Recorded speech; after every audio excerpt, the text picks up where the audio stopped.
Hello Brain Shakers, welcome to the Brain Shakers Academy. In today's episode, we're going to be looking at this particular model that we have in front, which obviously is a pelvis, and we'll be looking at the female pelvis. Now, I have done a detailed video on the female pelvis, and it is readily available on the YouTube channel, which is the Brain Shakers Academy. But I'm going to be looking at this model and pointing at those relevant parts or the applied anatomy that is actually important, especially when we'll be discussing the mechanism of labor and all those other important areas in terms of how to determine a position. So let's quickly look at this model. So we know and understand from the background information that we already have, obviously, that the pelvis is formed of two innominate bones, which are these particular big and larger bones.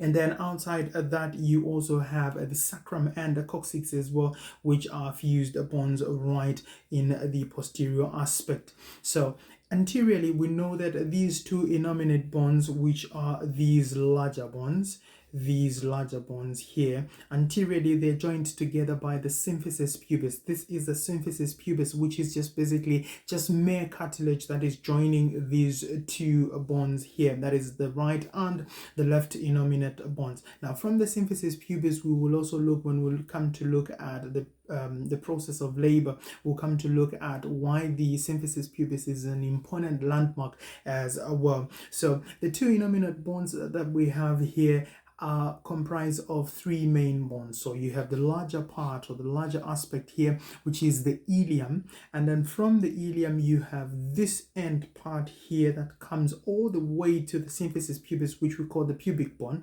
and then down to the posterior aspect here you have what we call the ischiotuberosity. Now if you are seated currently as you're watching this video, all the weight that is of your upper trunk is exerted on whatever you're sitting on through the ischiotuberosity. So this is basically what you are using to sit down. So those are the three main bones of one innominate bone. So that applies also to this particular innominate bone on the other side. Now, if we were to rotate this and look at it from the posterior aspect, we will understand that the posterior aspect is formed of the vertebral column, which is a continuation from the cervical, the thoracic, the lumbar, and then you come to these vertebral the vertebral column on this end here, which we are calling the sacrovertebrae. So this forms a part of the sacrum. So you have the sacrum, and then on the bottom aspect here you have fused bones which form the coccyx.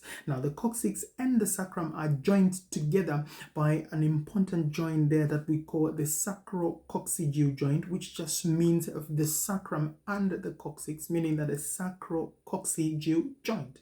And then all the way up you have the rest of the vertebrae there. Now importantly also, these innominate bones posteriorly, they are joined to this sacrum by important joints. If you were to look at it from the inner aspect, you will understand that there is a joint on this end and there's another joint as well on this end. Now these joints form very important landmarks as far as positioning is concerned, and we call this the sacroiliac joint because they join the sacrum and the iliac. So they are basically named after the two parts that they actually join in together. That is the sacroiliac here, which is part of the sacrum, and the ilium here. So the sacroiliac joint then joins these two innominate bones together. So everything else that is around this region here. So if you look at the sacrum here, and when you look at this end here, it is protruding a little bit forward, meaning that it is deviated into the inner part of this pelvis. Now this deviation here is what we refer to as the sacropromontory, also an important element when it comes to the issues of landmarks and the success as well of labor. So the sacropromontory here, we obviously look at it when we come to look at the landmarks, and the other landmarks that then form the upper part here of this pelvis will form what we call a pelvic brim.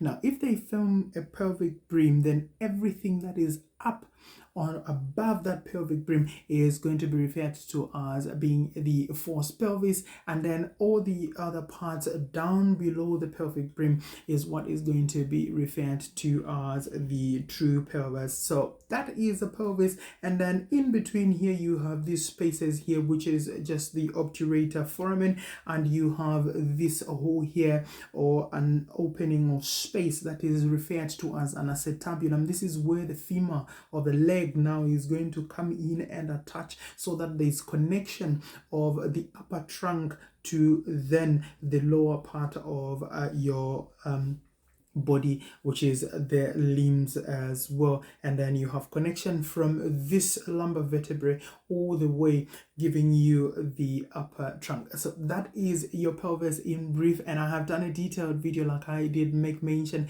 It is readily available on YouTube. You can readily access that. Drop me a comment there if you have watched that particular video, and if you see this one as well, drop me a comment right in the comment box exactly what you would want to see and appreciate next. And as always, thank you so much for watching, and I will see you in the next one.